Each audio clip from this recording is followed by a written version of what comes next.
Bismillah, Assalamualaikum warahmatullahi wabarakatuh. Alhamdulillahilladzi nahmaduhu wa nasta'inuhu wa nastaghfiruh wa na'udzu billahi min syururi anfusina wa min sayyiati a'malina may yahdihillahu fala mudhillalah wa may yudlil fala hadiyalah. Asyhadu an la ilaha illallah wahdahu la syarikalah wa asyhadu anna Muhammadan abduhu wa rasuluh amma ba'du. Baik, pertama siswa maupun siswi kelas 4 ya, Bapak ingin menanyakan kabar kalian, bagaimana kabarnya?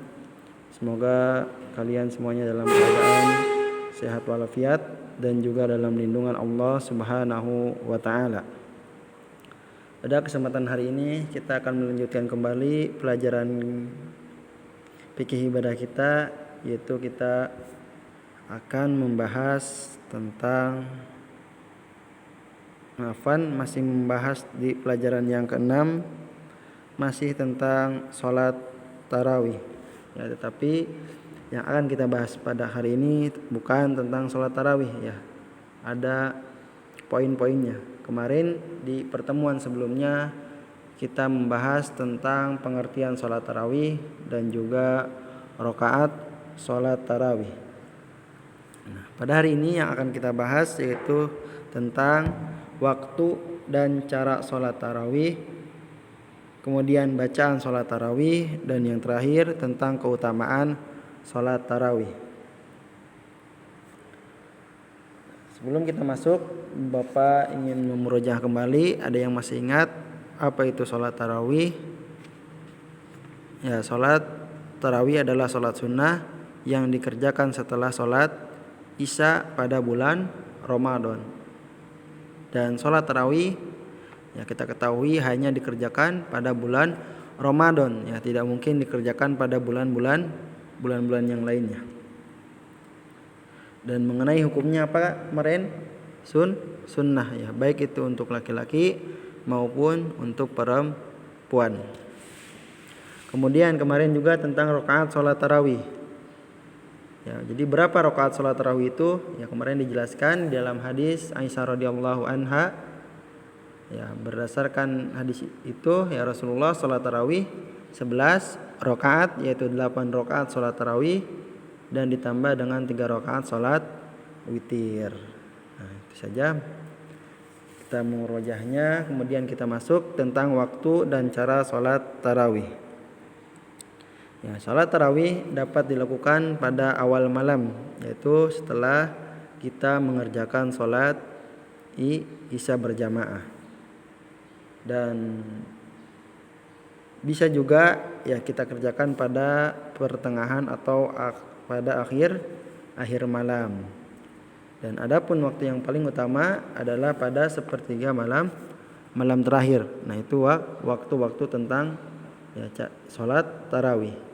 Kemudian salat tarawih juga kemarin tentang cara salat tarawih ya. Salat tarawih boleh dikerjakan secara berjamaah ya. Dan boleh juga dikerjakan secara sendiri-sendiri atau munfarid. Namun ya yang lebih utama yaitu dikerjakan secara berjamaah ya. Kita yang dimana ketika berjamaah berarti ada pemimpinnya, ada imamnya. Itu tentang waktu dan cara sholat tarawih. Kemudian tentang bacaan sholat tarawih ya. Jadi di dalam sholat tarawih ya kita boleh membaca ayat atau surat apapun setelah surat Al-Fatihah yang kita hafal ya. Abu Dzar radhiyallahu anhu meriwayatkan,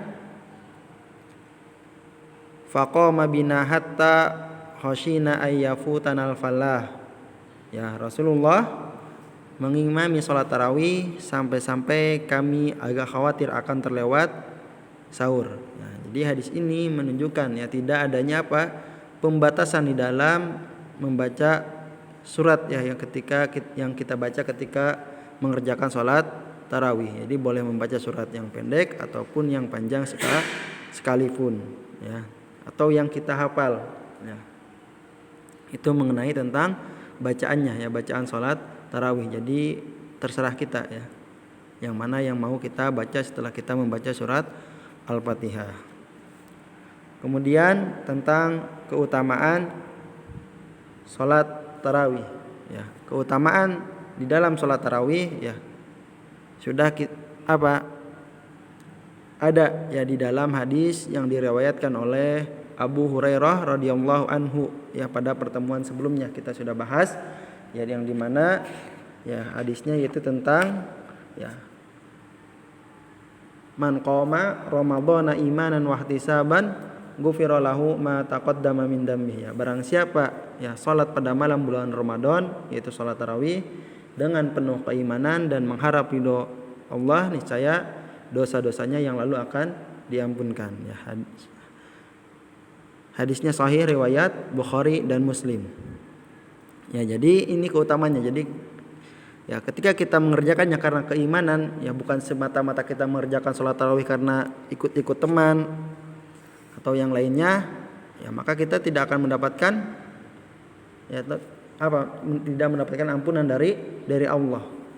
Tetapi orang yang mengerjakannya karena keimanan ya, karena emang benar-benar ya kita beriman kepada Allah, yang menjalankan apa yang diperintahkan oleh Allah dan mengharap ridha dari Allah, niscaya dosa-dosanya yang telah lalu akan diampuni. Ya, itulah keutamaan tentang sholat tarawih. Nah, mungkin itu saja yang bisa Bapak sampaikan untuk pembelajaran kali ini. Semoga adik-adik ya, siswa maupun siswi dapat memahaminya apa yang Bapak sampaikan. Ya, silahkan kalian simak baik-baik video pembelajarannya mengenai tentang waktu dan cara sholat tarawih, kemudian bacaan sholat tarawih, dan yang terakhir tentang keutamaan sholat tarawih. Dan untuk pertemuan kali ini insya Allah tidak ada tugas, kalian cukup simak tadi ya Bapak, simak baik-baik video pembelajarannya.